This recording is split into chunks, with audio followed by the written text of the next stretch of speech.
I get asked all the time, why did you quit being a therapist? I was a therapist for a little bit over 10 years.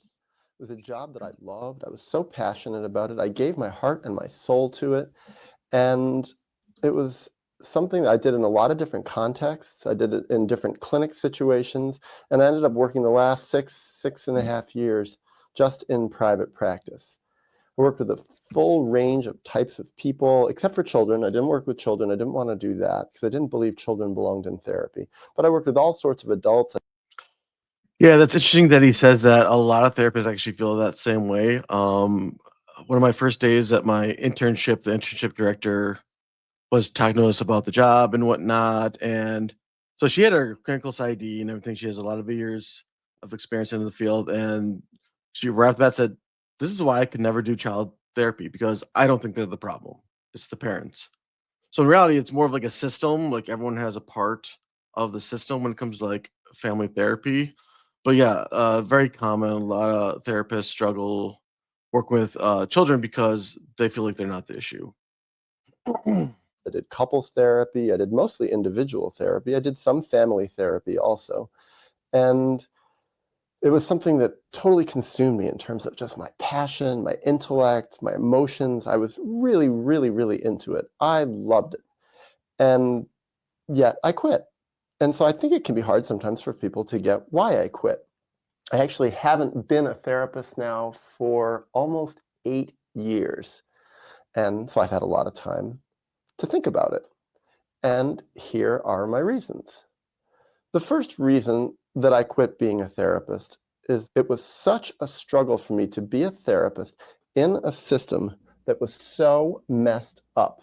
The So he might go on to talk about this, but obviously I'm very passionate towards this field. But again, I agree with him. There's a lot of system issues, especially with how therapists get paid, financial issues, insurance companies, just it being difficult to get on their panels, but not only that, just the low reimbursement rates. And now I'm actually starting to have more issues with not even like the reimbursement rates, but the rate of how we get paid. Where when you let's say do a session, we consider that a claim. So you push the claim through to the insurance companies. Um, they always tell me like we have the right to pay you within 30 days. So a lot of times, like myself or therapists like me, we call after 3 weeks and be like, "Hey, what's going on? You know, is there anything like is there any issues?" Because a lot of times claims get denied and we have to edit it or do something different and then resend it through. But again, like they always say, we have up to 30 days to pay you. So that just really irks me, that grinds my gears, and I'm wondering to see if he gets into any of that. But yeah. mental health system was not a healthy system. And that's the irony. Yes. It's a system that's supposed to help bring people who have mental health problems back toward mental health. Yet the system itself is totally mixed up and screwed up. The system presents itself as science, but it's not science. It's not even really social science. A lot of it's antisocial anti-science, or maybe antisocial pseudoscience. For starters, therapists are supposed to diagnose everyone. I was a therapist in New York State, a licensed clinical social worker with my R letter, meaning I had 6 years of supervision, which allowed me to have the highest level of billing to insurance companies. Now, social workers in New York have to diagnose everybody. They have to diagnose every client they see in therapy. So again, in Minnesota, mental health professionals can diagnose everyone. So I have realized since the compact may be coming out, who knows about that, but that's another video for another day. Not all therapists have the same scope of practice in each state. I even heard in some states, mental health professionals cannot diagnose people, which is astounding to me. But so when I say mental health professionals, I'm talking about like the licensed version of that route. So my like myself, I'm an LPCC in the state of Minnesota. So once you graduate in Minnesota, you need 4,000 hours to post supervision to obtain the LPCC, along with you passing the national exam as well. So again, social workers, which would be known as an LICSW, have that. LMFTs. So there's different tracks or whatever, but we're all considered mental health professionals. And in the state of Minnesota, we all, from my knowledge, have the same scope of practice as it comes to giving a diagnosis. in the DSM, or now it's the DSM-5 TR. Yeah. And diagnosing people is incredibly stigmatizing. It can really actually cause people a lot of harm.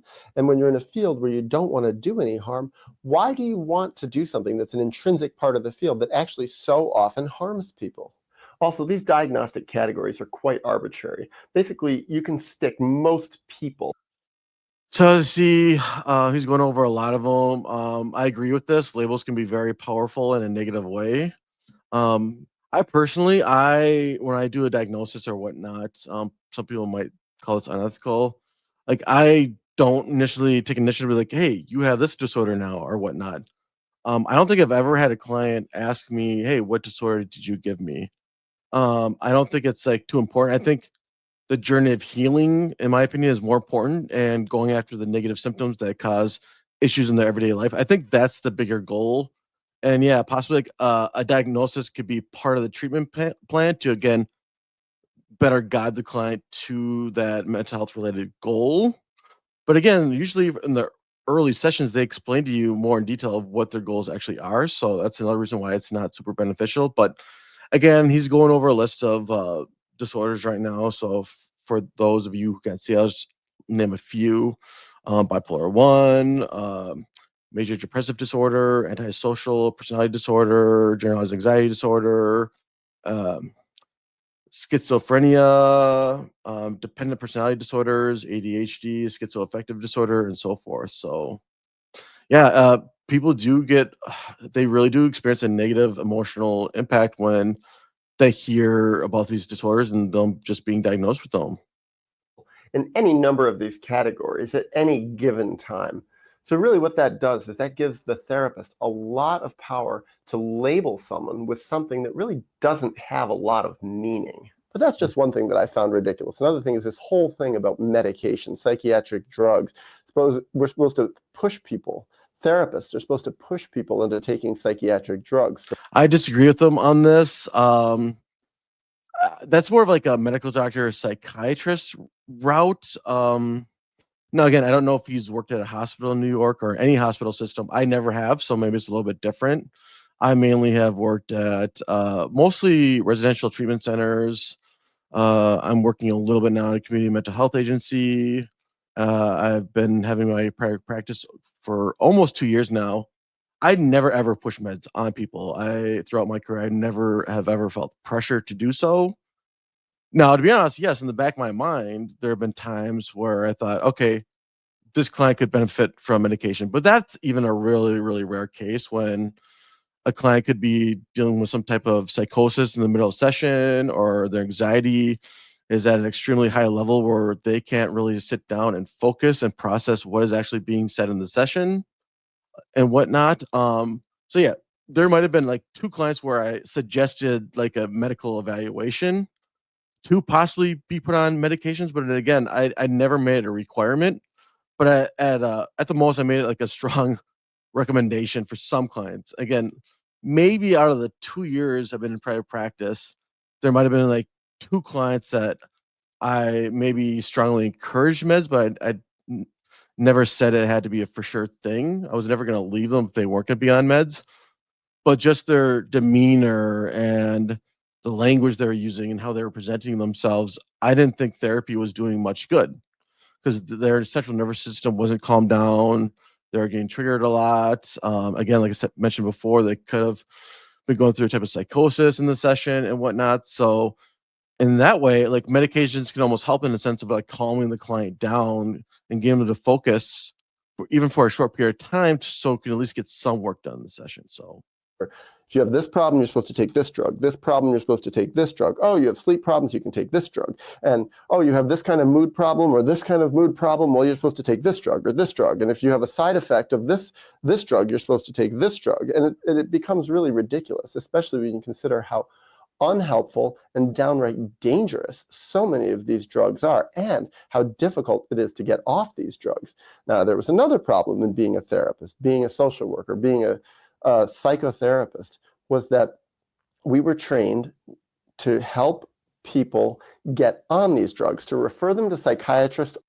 yeah, no, no, that was again, I'm not taking anything away from him. That was not my training. Again, I went to Adler Graduate School. Adler was actually against meds. Now, see, I love Adlerian therapy. I'm proud to call myself a Adlerian therapist.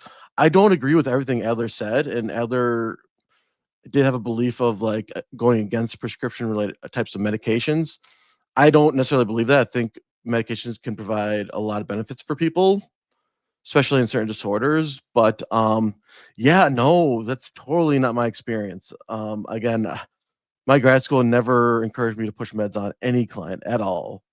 So yeah, again, I'm not taking anything away from this guy here that are from Daniel, but that was just really not my experience in grad school. or medical doctors, whenever they were having any sort of problem considered outside the bounds of what we were able to help them with. Now, that really could be interpreted very broadly, such that therapists are supposed to, and often do, refer people to psychiatrists for basically just about every problem. There's lots of therapists that refer to lots and lots, if not most of their clients, to psychiatrists. Yeah, I don't. Sorry, I keep like stopping people, but yeah, that's not my experience at all. No, I mean, I think it's helpful to have resources. Like right now, I know some medical doctors, or I work really closely right now with the nurse practitioner specialized in psychiatry. So if a client talks to me about medical marijuana or possible prescriptions, I do refer them to her, but it's not at an extreme rate. So or medication, and medication is supposed to be very helpful in tandem with psychotherapy. Now, I don't agree with that. That was not my observation, and certainly from listening to tons of clients and tons of people in my life, I see that a lot of times the medications weren't helpful at all. But therapists, we were supposed to, according to our education, get people to go to psychiatrists. We're supposed to uptalk medication, like how waiters, to make more money, they uptalk selling alcohol because no. that's how they make a lot of money. Well, therapists are supposed to uptalk medication, and they never, never, never get in trouble when you uptalk medication, when you suggest to people, well, maybe you have some sort of chemical imbalance, or maybe you have some sort of biological problem that requires some sort of medication adjustment. And it sounds very scientific, and so many people buy into it. But the truth is, what really was our education in terms of medication? As social workers, psychologists, it's ridiculous. It's so unscientific. It's basically the bottom line is what therapists are trained is when you can't deal with someone's problems, when it's too stressful, that's when you send them to a psychiatrist to get evaluated for medication. Yeah, and I see his point, but it's like no, we're supposed to trust in our training and our therapeutic modalities to again help with the mental health issue. But more importantly, develop that good chemistry with the client, good rapport, good person-centered therapy, motivation interviewing for certain issues and goals and whatnot. That's our training.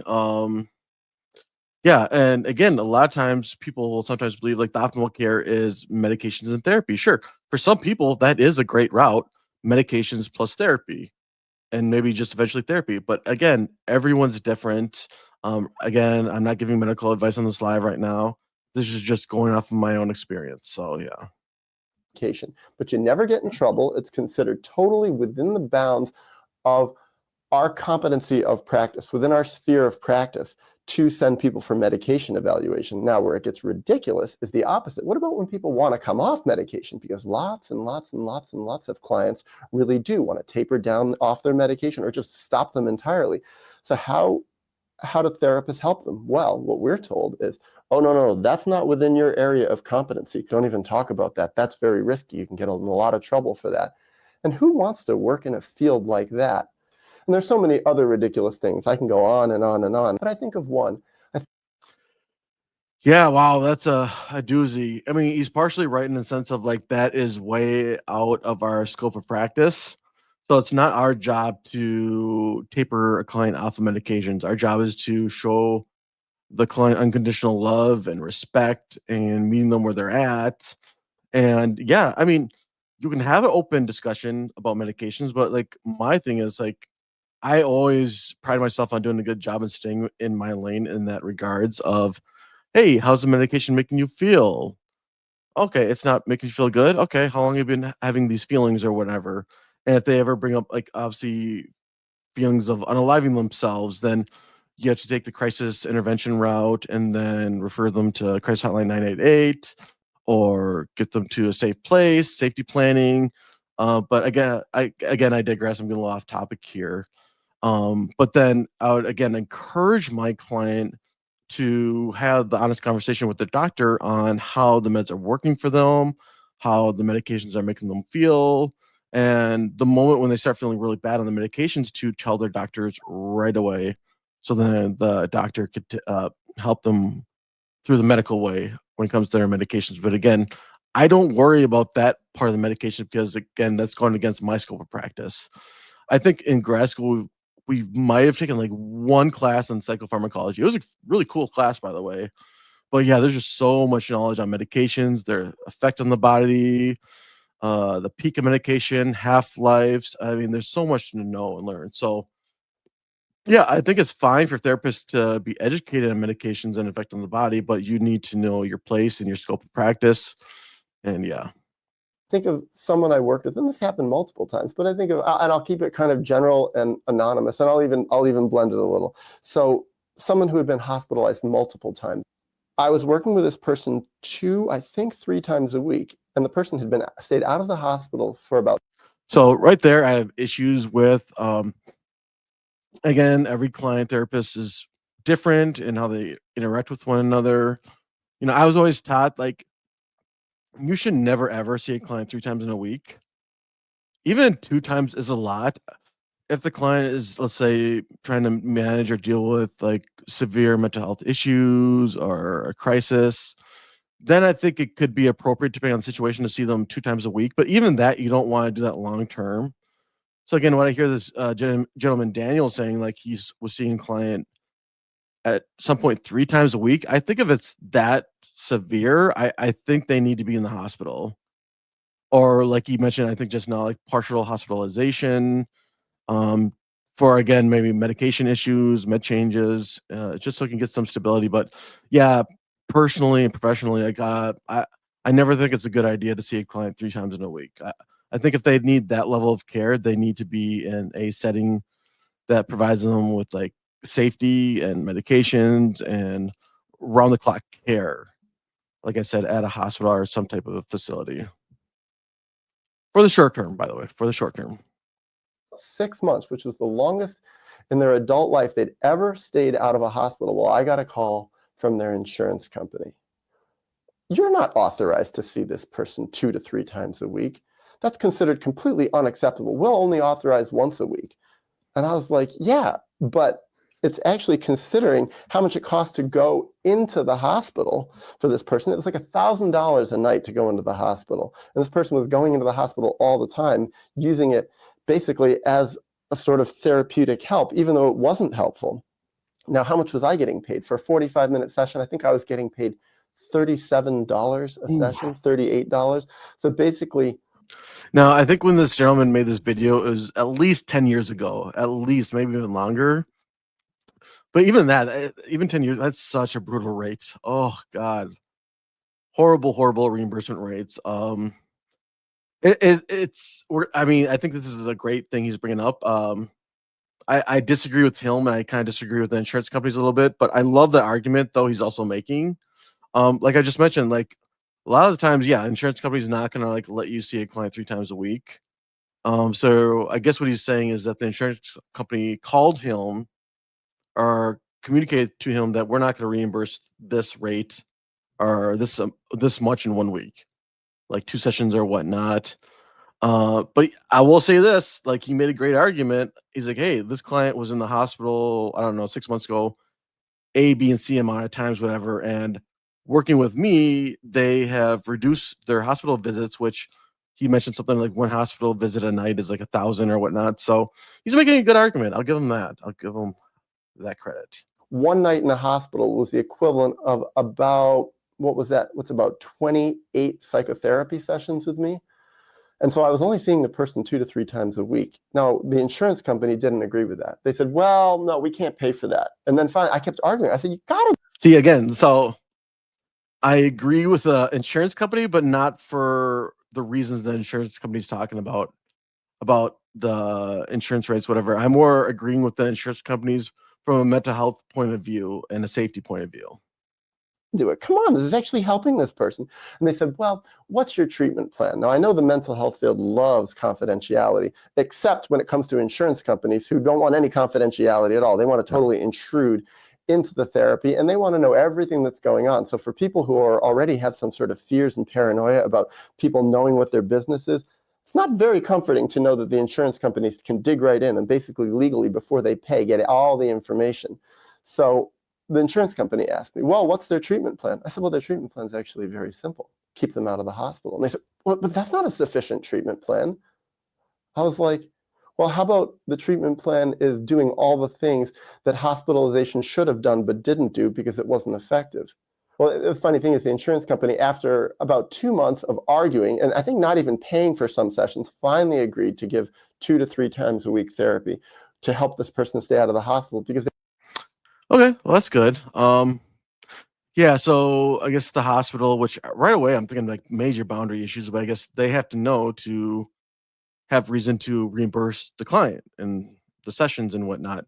So he mentioned Daniel, like, okay, keep them out of the hospital.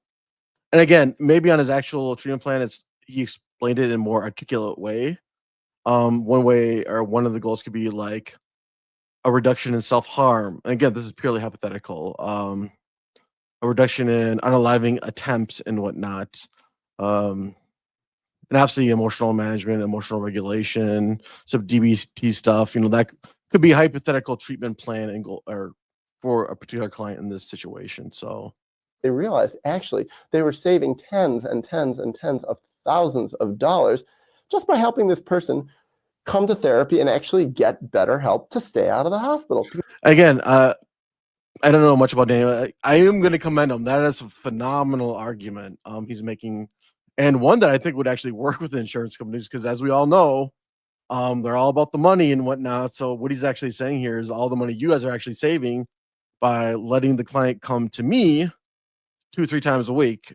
So you're saving so much money in your hospital bills and reimbursements and whatnot. So yeah, I'll commend Daniel M here on that argument. It's really good. What did this person really need? The person needed somebody to talk to. It wasn't like genius.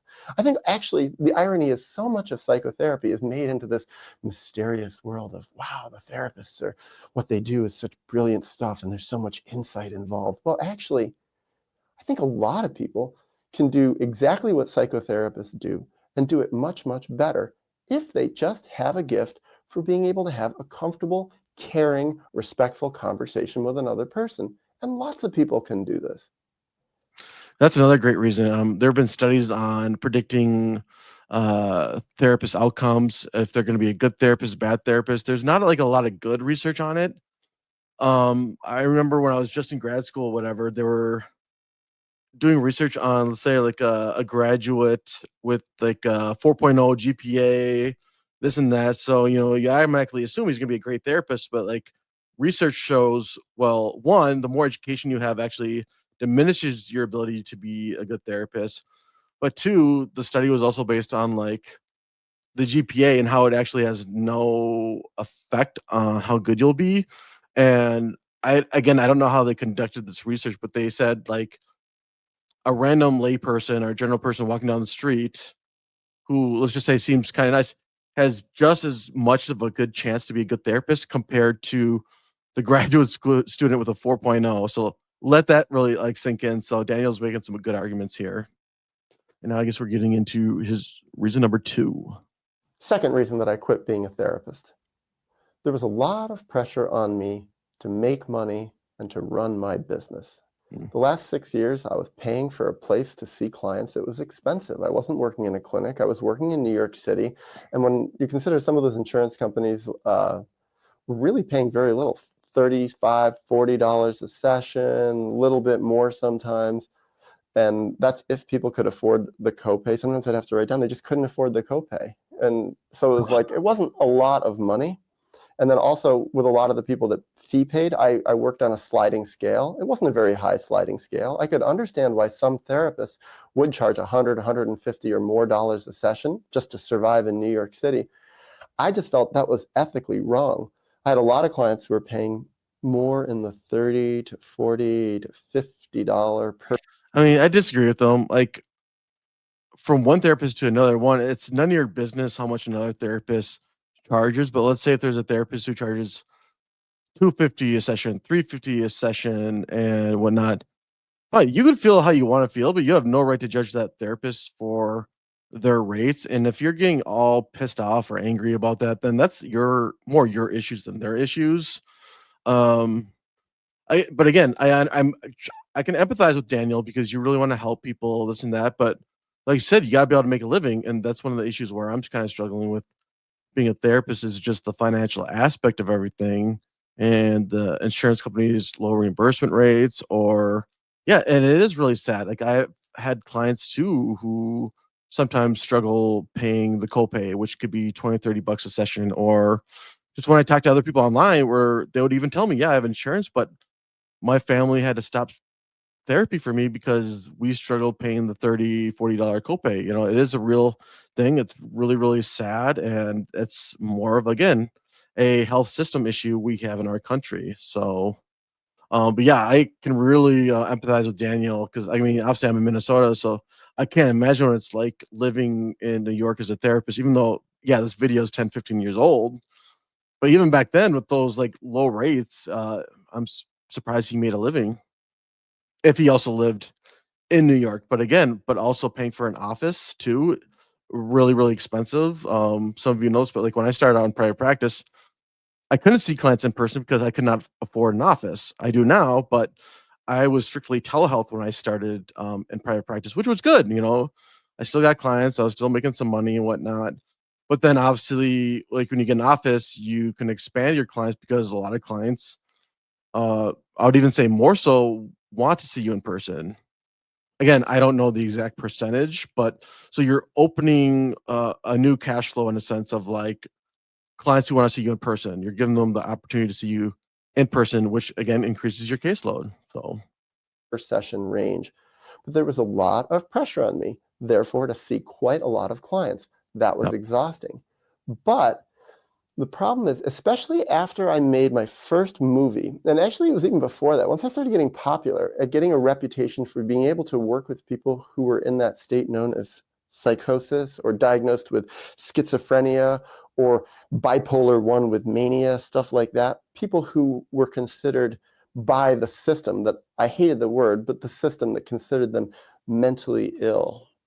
Well, what I found is a lot of those people discovered, ooh, here's a therapist that we could talk to, and they told people about me. And even in clinics, I got a reputation as someone, ooh, this guy can work with people who have those more serious problems. so like you mentioned, I think he's getting into developing a niche, which is really, really great for a therapist, especially in your community, in your city, uh, just for as a professional way or benefit, but also a caseload. Like you're gonna find people that come to you, especially word of mouth. But if you have a specialization in, let's say, eating disorders, substance abuse, trauma, PTSD, or whatnot, and you're really good, people are going to talk about it. And more clients are going to want to see you because you have that specialized niche. So, yeah, it's good for him. He's willing to listen to them. He has the tolerance. He can sit with them. He's curious about them. They get along with him. They keep coming. They don't skip their sessions all the time. So I started working with a lot of those people, and in private practice, especially when I had much more pressure on me to make money and run a business because I had a lot more expenses. The problem is the people who had the most pain, the most problems, and the most need, the most trauma, the most difficulties in life, the most stress that it would cause a therapist were the people who could actually afford it the least. And that just always troubled me. And I really fought to work against that. I was like, I'm not going to turn people away because of their ability to pay. The consequence, though, was I ended up having a practice that was very weighted toward people who could pay a lot less money. Yeah. Also, because I was willing to charge a lot less money, I ended up getting people who other therapists didn't want. A lot of therapists work with a kind of a simple system. And if you're psychologically clever, even in the first telephone call, when people call up, you can kind of figure out, oh, this person probably has some more problems going on, often because people directly say it. And you can kind of guess a lot of times, well, actually, this person doesn't have much money to pay. And sometimes therapists just right away over the telephone tell what their fee is. And clients, oh, I can't afford that. And so what therapists do is it's actually a very good business strategy. They weed out the people who can pay less. They weed out the people who have insurances that can pay less, and they filter in the people who can pay more. Mm. That felt unethical to me. I hated working in that kind of system. So Yeah, I wouldn't be surprised if that happened a lot. Yeah, and he was talking about how he's able to get clients. So you got a high caseload, but you got clients who could not necessarily pay the most. That kind of reminds me of the community mental health system. And comment below if you agree with me, disagree with me on this. But yeah, I listen to like a lot of videos, and I've talked to a lot of therapists, especially on TikTok. Even now, when they're licensed or when they're starting out, like you can make a good amount of money. Um, Usually, when you're working in a group practice or let's say the community mental health route, they go by percentage based. So right now I'm fully licensed, but I only get 60% of the insurance, 60-40 split. So the community mental health agency I work with, the 40% for them is just the EHR system, the billing. So I don't need to worry about any of that. That's all paid for. And they do a little bit of marketing for me as well. And then I get 60% of that. So I can imagine most places, if you're, let's say, pre license, you're probably going to be making around 50% or a little bit less than that.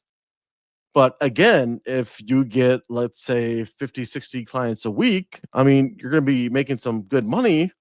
But I can imagine you also being burnt out. Like in your journey as a therapist, you're going to realize like what kind of therapist you are when it comes to like client caseloads, your niches, populations that you do well with or that you enjoy working with. I know me as a therapist, like, I got really bad ADD, ADHD. It's really hard for me to like sit down in an office for like 8, 9 hours a day. Um, Again, I'm not young by any means. I just turned 39, but for me, seeing 7 clients in one day is a lot. Or I think I might have done 8 clients one time in 2 years, maybe one time. But even like I said, the 6 an hour like days, so 6 clients back to back or throughout the day, that's a lot for me. So you have to know that as a therapist about yourself and then knowing when's too much, where you can set those boundaries on your caseload. another reason that I quit being a therapist, it actually was just an utterly exhausting job. Yeah. I was fried at the end of 10 years, really fried. There's a word we learned. We learned it actually in social work school, and it's written throughout the literature, but they really don't emphasize it that much. Vicarious traumatization. I worked with tons and tons of people who had horrible, horrible traumas from their life, from their adulthoods, but mostly from their childhoods, from their early childhoods in their family of origin. And I was on the front line of listening to them and feeling what they were going through along with them, empathizing, listening to their pain, listening to them cry, watching this, also crying along with people. I was crying a lot. I cried every day. It sounds kind of ridiculous 8 years later for me to imagine that I sat with people and I cried in therapy with people every day. It almost sounds like it's not even believable. But it actually was true. I wrote it down. I talked about it all the time back then. And I remember a lot of therapists really didn't relate to me because they were distant from people. They kept people at a distance. They kept all those therapeutic boundaries, which in my experience really don't help people very much, but they do help protect the therapist from the pain. So what I went From burnout, being overly stressed. I had a professor in graduate school tell me you can only take the client as far as you can go. And I believe when she said that, she meant more of like listening to the verbal and emotional trauma that the client has gone through, the type of abuses, but being present with them in the moment while they're telling their stories is a very powerful thing. And it does more than most therapists think.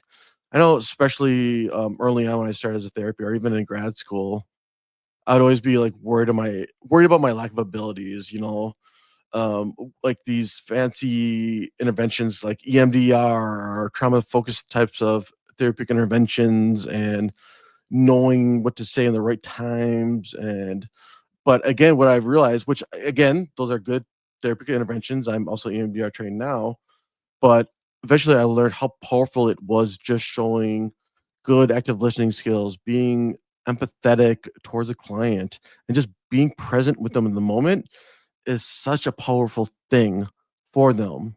So again, what I would tell like all new therapists is like, don't worry about the different types of interventions you want to learn and know about. Those are all great, but most importantly, develop that good chemistry with between you and the client. Like that is the most powerful thing you can work on.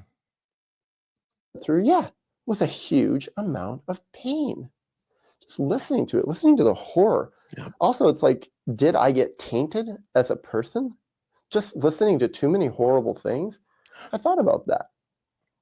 I thought when I was, I think before I became a therapist, if I had been a parent, I think I would have been much less protective of my children. After all those years of listening to horrible, horrible things that happened to people in their childhood, and the range of the horrible things were quite beyond anything I could have previously imagined. It's kind of amazing when I realized what people went through. So often I wondered, and I even asked people,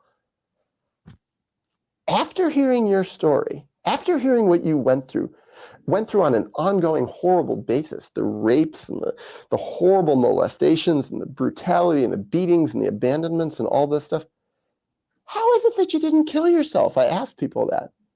And that It's interesting, like, when I would, work at treatment centers doing, like, the comprehensive assessments when a client would first get into treatment, whatever, and I always show a lot of honor and appreciation for the client because just hearing their stories of, like, childhood trauma, like, all the horrible things that they have gone through, I just, like, sometimes when I tell them, like, "God, it's a miracle that you're still here, standing, trying to get help." Being here, being in therapy at all, it takes courage, but you trying to go to therapy and in treatment and you just being here is a phenomenal first step, and the fact that you're still here alive trying to do better is a miracle, and I always wanna show my appreciation and let them know that too. again and again, when I heard people give me the answer to that, it's that they love their life. People are incredibly strong, incredibly resilient. And also, people do have defenses to keep their pain at bay. And that's part of what's so horrible about being a therapist, is that therapy is the place where people do let down their defenses and their pain can come out. The confidentiality, the safety, the privacy, the intimacy of the therapy relationship does allow that pain to come out if it's a good therapy relationship. Yeah, it's kinda what, Brené Brown gets into when it comes to, like, her lectures and, whatnot. I know she talks a lot about, like, the connection between 2 people and the vulnerability. Right? So the more the vulnerability knob is turned up, the greater the relationship becomes because there's that trust factor between the two people, especially in therapy, where once the client feels that they're honored by you in the moment, that you generally do care and respect them, they are going to be more vulnerable and feel more comfortable telling you certain things one session at a time. So, yeah. Relationship. So often what I've heard from people, my own experience also being having been in therapy, was that therapy relationships were not a safe place for me to feel my feelings. Therapists just wanted to get rid of me. They were threatened by me. I kicked up their own defenses because I was more vulnerable, more open, more honest than they were. But what I found is if I was able to be with people in their pain, whoa, people really felt safe in a relationship with someone else to feel their feelings when they were mirrored for who they really were as people and not criticized and attacked and put down and re-traumatized for it, not pushed to go on medications or called crazy or labeled all sorts of horrible things that the mental health field labels people. So we're gonna stop it right there. But just another point I want to get off of. Yes, it is so emotionally and physically exhausting to be a therapist, and I like giving this example. So my stepdad owns a concrete asphalt company, and I would work for him as a laborer, and just the type of work is really heavy, intense, really blue collar type of work. So at the end of the day, I'd be so physically exhausted. Therapy is almost like that in the sense of just being tired, right? So yeah, you're not doing the actual physical work. Although say you have a construction worker, but like Daniel's mentioning, like all the stories that you hear and you being present with the client in their darkest moments or the stories that entail the darkest moments of their life and you just sitting there with them in that moment, that takes a lot of energy and it could be kind of draining for a therapist at times, especially at the end of the day where you're mentally, physically, and emotionally exhausted just by hearing stories like this. And that's another reason we as therapists need to be paid more. Little side note there. But just knowing that exhaustion is just as tiring as being a construction worker, just in different ways. So anyways, we're gonna make this a two-part episode of the series "Why I Quit Being a Therapist." I think this is gonna be a really, really good series. I'm gonna react off of other therapists' videos, but no, this is a really good one by Daniel. And again, I would love to hear what everyone else thinks. Other medical providers, doctors, psychiatrists, nurses, social workers, or just anyone. Please leave a comment down below what you think of the video. What I could be doing other future topics on and whatnot. So again, thank you. And until next time, be well.